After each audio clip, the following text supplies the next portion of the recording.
Deux garçons jouaient quand ils laissèrent par accident tomber leur ballon de football hors du bus. Une femme qui passait par là donna un coup de pied et renvoya le ballon. Puis, prenant de l'élan, elle tira un second ballon qui alla se loger directement dans un bus déjà parti à plus de 100 mètres. Cette scène fut justement vue par un entraîneur de football, qui l'invita aussitôt à rejoindre son équipe comme assistante. La femme voulait refuser, mais en voyant l'équipe qu'il avait jadis renvoyé brandir un trophée, sa détermination se ralluma. Elle signa le contrat sans même demander de salaire. Cependant, les joueuses de l'équipe n'acceptaient pas que leur entraîneur recrute une coach renvoyée d'un autre club. Elle doutait de ses capacités. Pour les convaincre, la femme fit installer un panneau percé de 3 trous. Elle envoya le premier tir dans le plus grand trou sans aucune difficulté. Les joueuses protestèrent, avec un trou aussi grand, n'importe qui peut y entrer un ballon. La femme fit alors reculer le panneau de 10 mètres. D'un tir fulgurant, elle fit mouche dans le deuxième trou. Les joueuses étaient surprises, mais prétendirent que ce n'était que de la chance. Elle fit donc reculer le panneau de 50 mètres de plus, et d'une technique spectaculaire, logea le ballon dans le plus petit trou. Cette fois, les joueuses furent totalement convaincues. 2 semaines plus tard, sous l'entraînement de la femme, l'équipe enchaîna les victoires et devint l'une des équipes favorites, se qualifiant pour les demi-finales du championnat. Mais l'équipe qu'elle devait affronter ensuite était invaincue. Heureusement, après seulement 5 minutes de jeu, l'équipe de la femme marqua un but. Le directeur du club adverse fit signe à ses joueuses d'augmenter la pression. Et en effet, l'équipe de la femme ne marqua plus, tandis que l'adversaire enchaîna les buts. La femme comprit que leur stratégie avait été percée à jour. Son ancien patron, qui l'avait licencié pour la ridiculiser, avait soudoyé un membre de son staff pour transmettre leur tactique à l'autre club.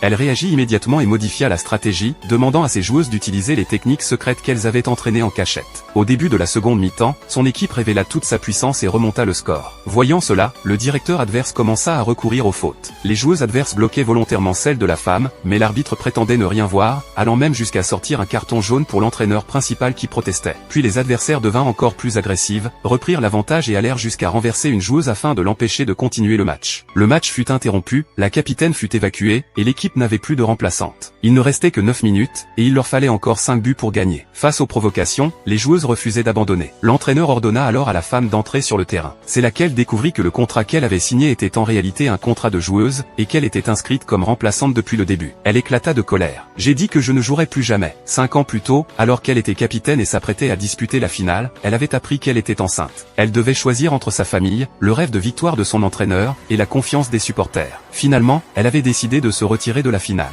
Elle fut insultée par les fans et jura de ne plus jamais jouer. Mais 5 ans plus tard, son mari la trompa et elle perdit son enfant. L'équipe qu'elle avait formée obtint de bons résultats, et son mari la renvoya à nouveau. Aujourd'hui, le choix se présentait une seconde fois. En voyant la détermination de ses joueuses et l'espoir dans les yeux de l'entraîneur, elle décida d'entrer en jeu. Même avec seulement quelques minutes pour marquer 5 buts, la tâche paraissait impossible. Les commentateurs eux-mêmes pensaient que l'adversaire avait déjà gagné. Pourtant, sur le terrain, la femme révéla une performance extraordinaire. Avec une puissance foudroyante, elle dribbla toutes les défenseuses et égalisa presque à elle seule. Arriva alors le but décisif. Même encerclée par toutes les adversaires, elle se releva,